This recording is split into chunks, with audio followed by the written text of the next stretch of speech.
Cuando te duele algo te tomas una pastilla y el dolor desaparece.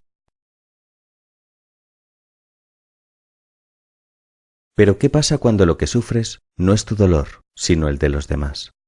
Cuando lo que te duele es el dolor ajeno. Cada año mueren 3 millones de personas en el mundo a causa de enfermedades olvidadas como Chagas, tuberculosis, calazar, enfermedad del sueño, malaria y sida infantil. No se trata solo de enfermedades olvidadas, sino de millones de enfermos olvidados.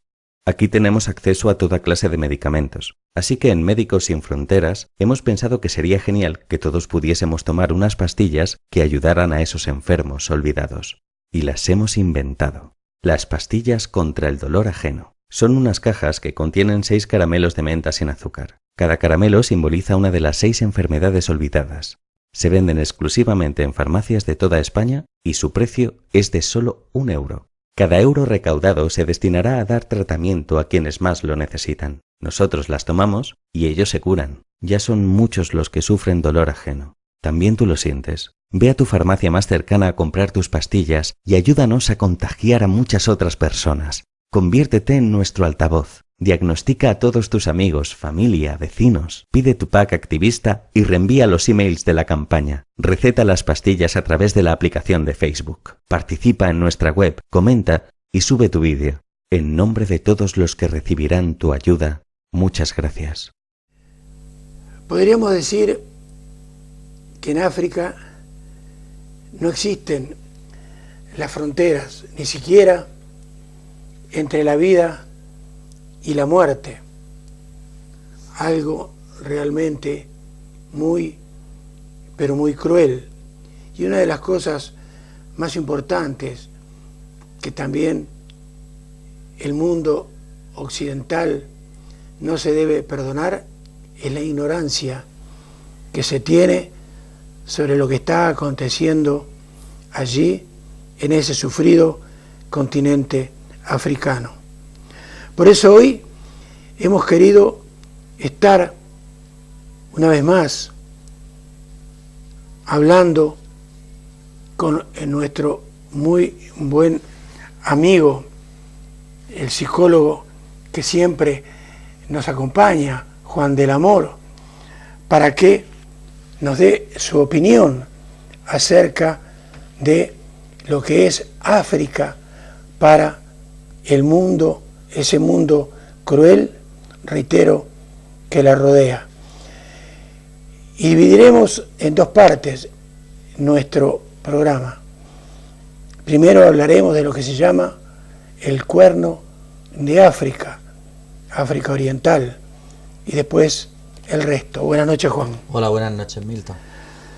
Bueno, en primer lugar, ha sido un pantallazo general de qué te parece que está pasando con ese tan, pero tan sufrido continente. Pues tristemente está pasando lo que ha pasado siempre. Es triste, ¿verdad? También hablar así. Y siempre desde que nuestra memoria recuerda y desde que prácticamente la historia recuerda. ¿Y por qué? Pues porque pocas veces hemos oído hablar de África como continente o como pueblos distintos que están saliendo, que van adelante, que destacan en cuestiones culturales, que destacan en cuestiones que puedan beneficiar a la humanidad. África, si ha destacado alguna vez, o algún pueblo de África, es porque algún keniata ha corrido más que el resto. ¿Y por qué ha corrido más que el resto? O porque se han celebrado, como se celebraron últimamente, como bien recordamos casi todos, los finales de, el Mundial de Fútbol en Sudáfrica. Entonces, como yo me ha parecido entender de lo que has dicho, nosotros en nuestra conversación bien poco vamos a solucionar, pero ya nos conformaríamos, ¿verdad?, con que hubiera alguna persona que sintonizara, alguna persona que pudiera entender o darse cuenta de esta situación y que cada uno a su nivel pueda colaborar en algo. Y no estoy hablando ya solamente de una cuestión económica, que bueno, cada uno sabe lo que tiene que hacer, sino también de una cuestión de conciencia, porque el europeo, y como europeos que somos, tenemos gran parte de responsabilidad en la situación. Primero porque han sido pueblos que han estado prácticamente en toda su historia, han estado dominados. Y eso significa pues que se les ha esquilmado, que nos hemos aprovechado de todos sus intereses físicos, porque los tienen, y económicos, y que llegado el siglo pasado, prácticamente el siglo XX, prácticamente en el siglo XXI, se les ha abandonado a su suerte. Y su suerte ha sido haberlos dejado sin cultura, haberlos dejado sin infraestructuras, haberlos dejado sin prácticamente conocimientos para poder salir de esa situación. Los hemos dejado también sin infraestructura democrática, que eso también es importantísimo, tanto como la cuestión física. ¿En qué sentido? Pues en el sentido de que todo el mundo sabemos cómo se han quedado esos pueblos atemorizados por ellos mismos, por élites, por personas dictadores, por ejércitos matones, por personas de entre ellos que se siguen aprovechando de una situación de miseria, de tal manera que igual que uno puede, pues hoy día, me refiero al nivel nuestro, poder controlar una finquica que pueda tener, criando unas patatas o poniendo cualquier árbol frutal, pues estas personas, dictadores, prácticamente es como gobiernan territorios extensísimos. Concretamente del Cuerno de África, me parece que lo han nombrado, pues son 2 millones de kilómetros cuadrados y son 100 millones de personas. Es decir, cómo se controlan, cómo se dinamiza la economía en esos pueblos, pues tristemente a base de aprovechamiento, a base de abuso, a base de el más fuerte, la ley del más fuerte. Es decir, esa es la situación triste y penosa que realmente hoy nos llama la atención porque los medios de comunicación nos lo están diciendo, pero que esto es tan antiguo como puede ser el ser humano.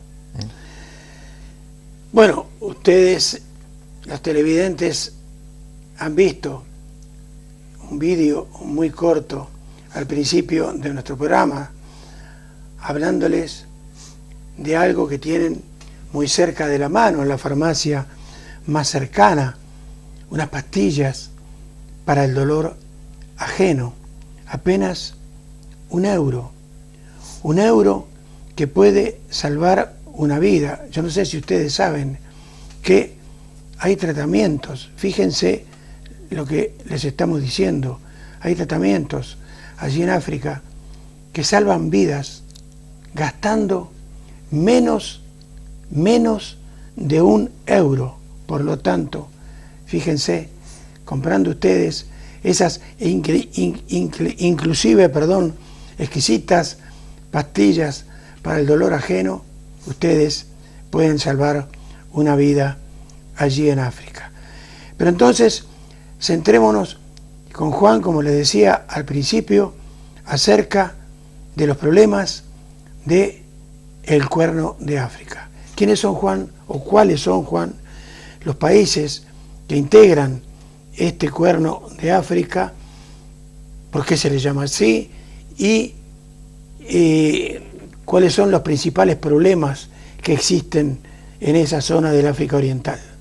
Si me lo permites, bueno, ya que uno viene de la psicología, del mundo de la psicología, quisiera hacer alguna aportación al respecto de lo que has comentado de las pastillas del dolor ajeno. Claro, puede haber muchas personas, y es comprensible, que puedan decir, pero bueno, vamos a ver, ¿y yo qué voy a hacer? ¿Y yo qué hago? África, es verdad que en este mundo globalizado, con los medios de comunicación, parece que está aquí al lado, y realmente si la globalización fuera tal, si verdaderamente fuera una globalización en la cual todo el ser humano se contagia y se comunica con el ser humano, a mí me dolería tanto que esos son 4 criaturas y 2 personas adultas mueren diariamente en Somalia, a mí me tendría que afectar como si fuera mi vecino, pero realmente eso no es así, no me afecta, tristemente, y yo no estoy diciendo nada extraordinario, hablo de mí, Y yo creo que cualquiera puede hablar de sí mismo. Entonces, al hilo de lo que has comentado, yo creo que sí que merece la pena que, aunque alguien pueda pensar, adulto, que de poco puede servir ese euro, esas pastillas del dolor ajeno, cuando uno colabora con Cáritas, cuando uno colabora con Médicos Sin Fronteras,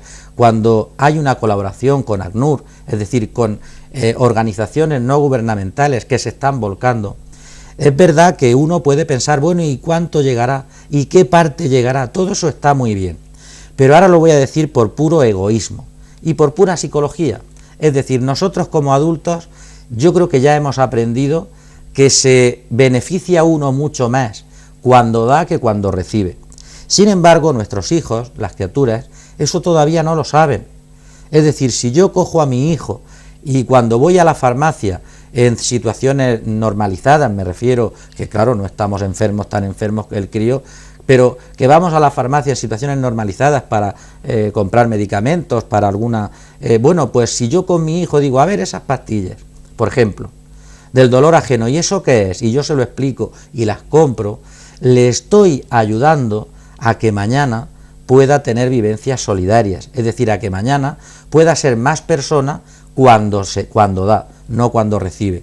Es decir, yo creo que incluso desde el plano, desde la perspectiva totalmente egoísta, como adultos tenemos que dar y como adultos tenemos que enseñar a nuestros hijos, a los críos, a los jóvenes, también a dar. Porque desde ahí, desde ese darse, ese dar de lo que uno tiene o de lo que uno casi tiene o que incluso te falta, es cuando uno empieza a madurar y a ser persona. Y realmente es el inicio de esa, vamos a decirle, felicidad, entre comillas, que uno puede sentir, esa satisfacción de que se contagia, de que se comunica con el ser humano.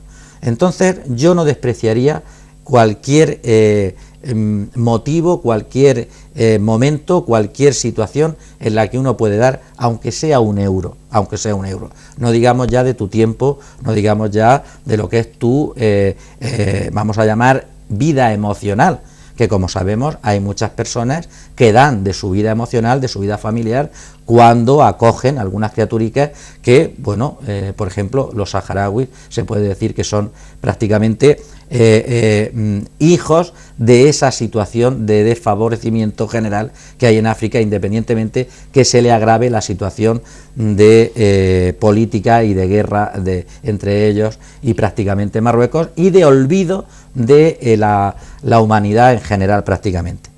Me has hablado del Cuerno de África. Yo creo que también una gran mayoría de personas nos estamos sensibilizando al respecto. Yo me he acordado, te lo digo incluso casi previo, y yo no sé si tú te acuerdas, pero yo creo que mucha gente de mi edad nos acordaremos, cuando yo era crío, cuando se pedía por Cáritas, se llevaban unas huchas que eran unas cabecicas de negricas, y me he acordado que se decía, para los niños del Biafra.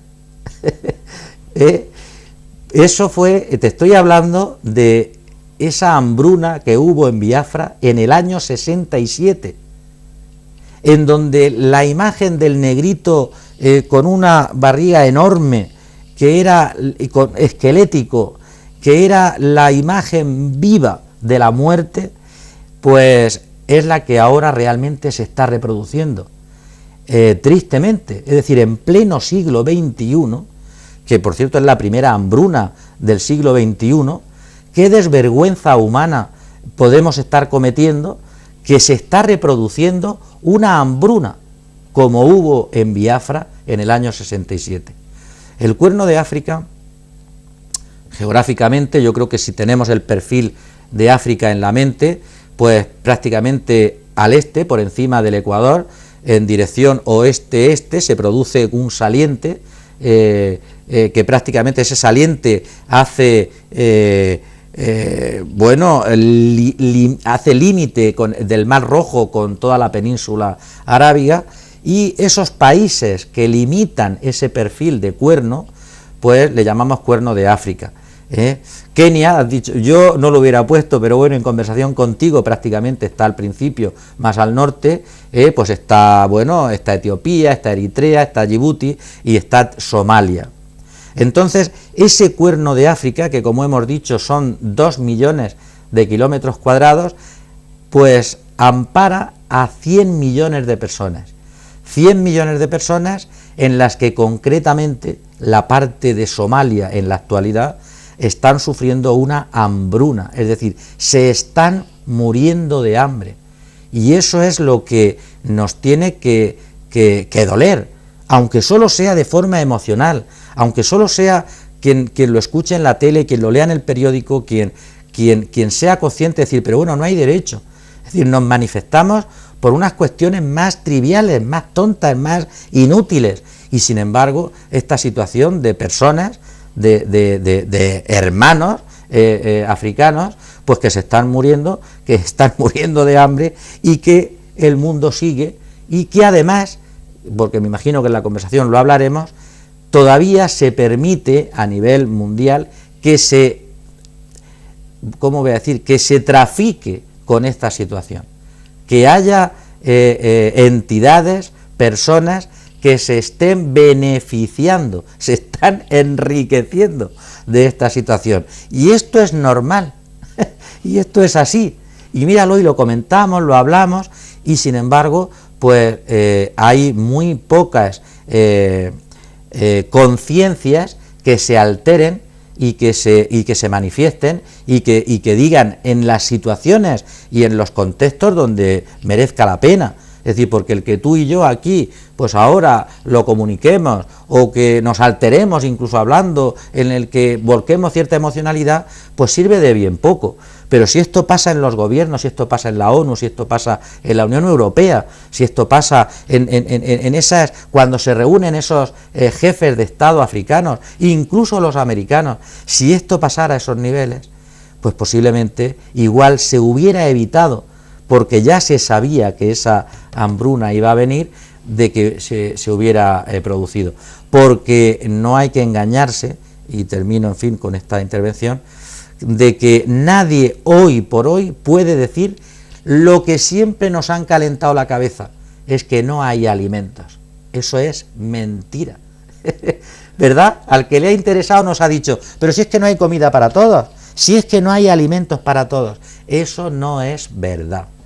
Eso. Muy bien, pero de todas maneras yo quisiera que nos explicaras un poco desde el punto de vista psicológico, sobre todo los somalíes que están desplazándose, tremendas migraciones de los somalíes por esa hambruna, sobre todo hacia territorio keniata. ¿Qué piensan solucionar ellos con esas migraciones multitudinarias? Pues claro, yo para entenderlo yo creo que uno tendría que ponerse en el pellejo de estas personas, es decir, ¿qué pienso solucionar yo? Pues pienso vivir, pienso sobrevivir, yo quiero sobrevivir, pero para colmo está pasando de que no es que uno se vaya al chaparral a emigrar, sino que tiene que emigrar cientos de kilómetros. Esto supone, Milton, que cualquier persona enferma, cualquier anciano o cualquier criatura que no tenga fuerzas, pues los tienen que abandonar, los abandonan. Si no han muerto, acaban muriendo. Gran cantidad de personas que están en ese viaje a la nada también mueren. Pero es que, según dice ACNUR, que es esta agencia de la ONU que se dedica, o que, vamos, que se emplea en los refugiados, hay campamentos de refugiados que han cuadruplicado ya su capacidad. Es decir, ya no llegan ni siquiera a los campamentos, se quedan en los extrarradios de los campamentos. Cuando dicen que cada incluso 48 días que les mandan comida, ni siquiera pueden, y pasan días y días y días sin la primera comida, sin el primer alimento. Es decir, psicológicamente, ¿qué puede uno pensar? Pues mira, es muy complicado, porque ponerse en el pellejo de esas personas uno no puede. Pero ponerse en porque además de la situación dramática, la extrema, de morirte de hambre, ahí se añade toda una cultura todos unos valores que ellos han vivido desde que han nacido, aunque sea poco tiempo de sus vidas, en los cuales nosotros no podemos calibrar, es decir, no podemos hacer juicios de valor. Y en eso estaría el inicio de tu conversación, es decir, ¿qué frontera hay entre la vida y la muerte? Pues la frontera es mental, es de cultura, es de valores. Nosotros yo creo que sí tenemos fronteras muy bien delimitadas entre la vida y la muerte. Las tenemos muy claras. Y lo vemos cada día cuando se manifiestan en contra de la pena de muerte en Estados Unidos, cuando se manifiestan en contra de que hay personas, colectivos grandes de personas que creen que el aborto es muerte, y se manifiestan y están ahí. Es decir, nosotros sí tenemos muy claro esa delimitación. Nosotros sabemos el número exacto de personas que mueren en accidentes de tráfico a la semana, cada fin de semana. Y nos falta saber los nombres y apellidos porque salen con iniciales en los periódicos y en la tele. Eso es tener claro, creo yo, la delimitación de la vida y la muerte. Sin embargo, allí no. Allí el matar a una persona, si lo estamos viendo, lo estamos viendo. Estamos viendo que en la segunda parte seguramente hablaremos qué está pasando ahora en Libia. Estamos viendo los muertos calcinados, los muertos por la calle. ¿Qué sentido hay de la vida y la muerte? Es decir, los valores son distintos. Pero cuando la muerte te llega, el espíritu, el instinto de supervivencia es el que te hace moverte, es el que te hace luchar. Como no hay una lucha activa, porque para tener una lucha activa uno tiene que tener fuerzas, pero también tener ciertas herramientas para poder defenderse. ¿Y contra quién te vas a defender? Pues entonces la única vía de salida es el escape, es el pensar y creer, es el éxodo. Además, esto es de la historia de la humanidad. Cuando aquí me muero de hambre, cuando aquí sufro, cambio de sitio. Incluso emocionalmente, no hace falta morirse de hambre. Cuando muchas veces lo hemos oído, si estás sumido en la depresión, cambia de ambiente. Claro. ¿Verdad? Es decir, el ser humano en su instinto, en su código genético, y que se mantenga, tiene que huir de esa situación de peligro o de esa situación de paupérrima a cualquier nivel, incluso, lógicamente, al nivel físico. Y por eso se trasladan. ¿Dónde se trasladan? Pues igual que estamos viendo ahora en la normalidad de nuestros pueblos. ¿Por qué hay pueblos, y lógicamente yo me imagino que cualquier extranjero nos comprende, que hay más búlgaros, o más rumanos, o más ecuatorianos, o más hermanos del Magreb? ¿Por qué? Pues porque hay un efecto también llamada. Es decir, si yo, ecuatoriano, me encuentro bien en Mula, o me encuentro bien, pues lógicamente a mi familia que se va a trasladar, a vecinos que se van, o cuando antes de trasladarme, ¿dónde hay compatriotas que se encuentren bien? Pues allí uno que va. Bien en todos los sentidos, no solamente económicos, sino que a la misma vez pues uno tiene un buen ambiente, a uno no lo persiguen, no hay racismo, no me encuentro en tensión, con ansiedad, y entonces yo creo, estoy convencido, que ciudadanos somalíes, pues claro que se contagiarán, que se comunicarán. ¿Dónde se puede ir? Más cerca a otro mundo de miseria, que es a los campos de refugiados de Kenia, que tampoco pueden llegar al campo, que se tienen que quedar fuera. Porque ¿cómo se van a ir a Etiopía? También van a Etiopía, pero Etiopía, que aunque tiene una infraestructura un poquito mejor, pero tampoco puede atender ni puede dar cobertura a esta situación de abandono de sus tierras, porque para colmo ya no te queda nada, no tienes nada, la familia se te ha muerto, la tierra está esquilmada, y para colmo tampoco hay expectativas de la próxima cosecha. Luego, de perdidos, pues uno tiene que luchar por vivir. ¿Cómo? Huyendo. Muy bien, vamos a pedirle a nuestro realizador que nos pase un segundo vídeo de apenas un par de minutos. Allí vamos a ver entonces los graves problemas de salud por hambruna en Somalia, y seguimos entonces conversando con Juan del Amor. Y es insuficiente la ayuda humanitaria que llega a los campos de refugiados en el Cuerno de África. Mientras la FAO pide a la comunidad internacional asistencia inmediata, la escasez de alimentos, agua y las enfermedades empeoran la situación de quienes huyen de las extremas condiciones. Luego de recorrer miles de kilómetros para llegar a Kenia, muchos refugiados enfrentan graves problemas de salud por la hambruna. La ONU estima que solo en Dadaab, el mayor campo de refugiados de Kenia, ya se encuentran más de 400.000 somalíes que buscan techo y comida. La pequeña Habibo solo pesa 6 kilos, muy por debajo de lo ideal. Ya presenta problemas visuales y corre el riesgo de quedar ciega por su avanzado estado de desnutrición. Rezo para que ella vuelva a ponerse de pie, está muy enferma. De todas maneras, no tengo más opciones que dejarla en manos de Dios. La ayuda humanitaria no ha sido suficiente a pesar de las más de 400 toneladas de alimentos que ha repartido la Cruz Roja. Durante su visita al campo de refugiados de Dolo, el ministro de Exterior de Australia ha pedido a la comunidad internacional aumentar sus aportes para evitar una catástrofe de mayores proporciones.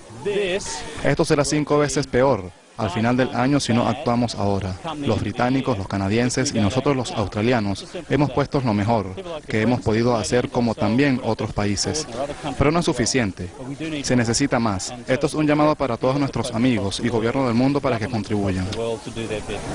La crisis humanitaria se agudiza por la presencia de grupos extremistas al sur de Somalia que obstaculizan la llegada de organismos internacionales con ayuda. Visto esto, entonces, de estos gravísimos problemas, también se me ocurre preguntarte a qué se debe esta crisis, por qué surge esta tremenda crisis en esa zona. Pues es multifactorial, es decir, no hay una razón, hay múltiples. La primera razón, creo yo, es el inicio de nuestra conversación.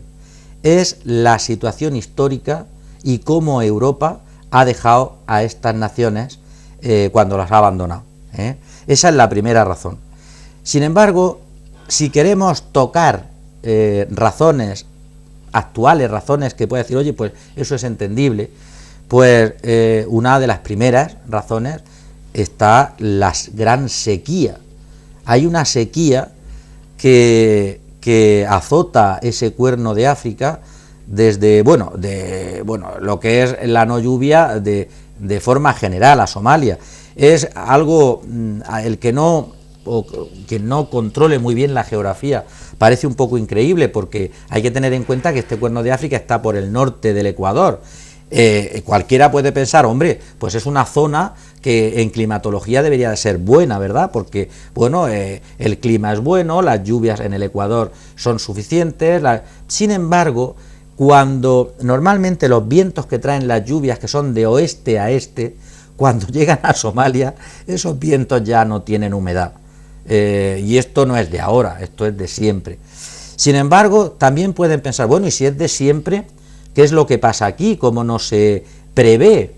Realmente tampoco ahora en la actualidad se puede prever esas sequías con mucha antelación. En eso también hay personas que culpabilizan al cambio climático. Me refiero al hecho de no saber o no poder prever con mucho tiempo de antelación el hecho de que vaya a haber una gran sequía. Sin embargo, hace un año que ya se preveía, y ya se prevé otra gran sequía por esa zona, incluso para el año que viene, porque habiendo perdido en base a esta sequía prácticamente el 100% de la producción de grano, y hay que entender que el sorgo, el maíz, pues es la base de la alimentación, es prácticamente el 80 y tantos % de la base de la alimentación de estas personas. Traducido para que nos entendamos más todavía, prácticamente el 80% de su alimentación es el pan, 80-85 para entendernos. Entonces, claro, al haber un fracaso total de la producción y ya hay una previsión de que el 50% de esa producción para el año que viene también se va a perder, ahí tenemos una primera causa. ¿Y es suficiente esta causa? Porque cualquiera, bueno, ya, pero si ya se preveía y se veía venir, hay unos gobiernos, ¿no? ¿Por qué esos gobiernos no? Bueno, pues en Somalia prácticamente no hay gobierno. En Somalia no hay una administración que pueda hacer frente a esta situación.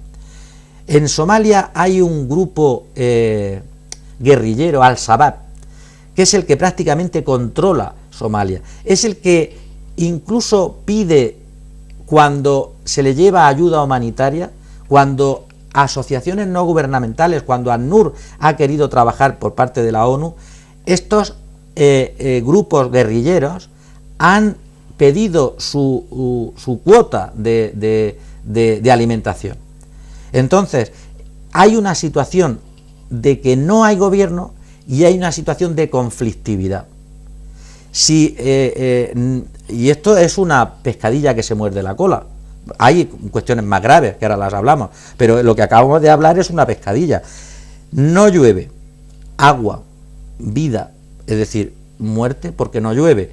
No hay, cosecha, guerra, hambre, todo es una pescadilla que se muerde la cola. ¿Quién sale de ese círculo vicioso? No se puede salir. Ni tampoco hay una intencionalidad a nivel mundial de que puedan salir. Más bien todo lo contrario. Y ahora voy a otro razonamiento. Ahora los precios de los alimentos, sobre todo del grano, se han multiplicado. Si estaban a principios de año, habían subido un 30%, ahora han subido un 80%. ¿Qué significa eso? Pues mira, te voy a hacer un símil. Con una cabra se podía comprar a principio de año, estoy hablando como si fuera, bueno, y todo el mundo me entiende que es desde el máximo respeto, desde el somalí. Con una cabra podía comprar 300 kilos de grano. Y ahora puede comprar 50 kilos de grano. ¿Qué subidón de precio ha tenido? Pero para colmo, esos especuladores que al principio también te he comentado yo, que están viendo que en la inversión en bolsa ya no es tan rentable, invierten en hambre. Curioso, ¿verdad? Entonces, ¿de qué manera compran cuando se prevé, porque sí se prevé fuera, cuando va a haber una sequía, compran el grano por 4 perras, lo almacenan, porque es una inversión, y luego lo venden, te repito, pues se ha multiplicado a lo mejor el 300%. Y como ya se prevé que va a haber otra sequía al año que viene, pues se están volcando los especuladores en comprar grano para subirle el precio. De tal manera que si antes en esa base de alimentación ya les subía el precio, pues ahora es imposible prácticamente poder comprar grano para poder hacer pan, que es el 80% de su base alimentaria. Luego, fíjate si es cantidad de razones las que están influyendo. Y a eso añádele otra razón importantísima, y es que ese dolor ajeno siempre será ajeno, por mucho que uno se quiera sintonizar. Y por mucho que a nivel particular sintonicemos y nos podamos hermanar con ese dolor, son las administraciones y autoridades que en la actualidad no son capaces ni de solucionar sus problemas, que lo estamos viendo, cómo se van a invertir parte de su tiempo, de su energía y de su dinero en querer solucionar otros. Es el momento de insolidaridad más terrible que mi vida yo he podido ser consciente a nivel mundial, porque esa conciencia mundial yo tampoco la he tenido anteriormente, no por edad, sino porque realmente esa mundialización no se había producido. Muy bien, cerremos este primer bloque con apenas 40 segundos de Luis García Berlanga. Todos ustedes saben perfectamente bien quién es, pues Luis García Berlanga también se solidariza con esas pastillas para el dolor ajeno. Veamos entonces esos 40 segundos en un vídeo, un poco de publicidad y seguimos conversando en el segundo bloque con Juan del Amor.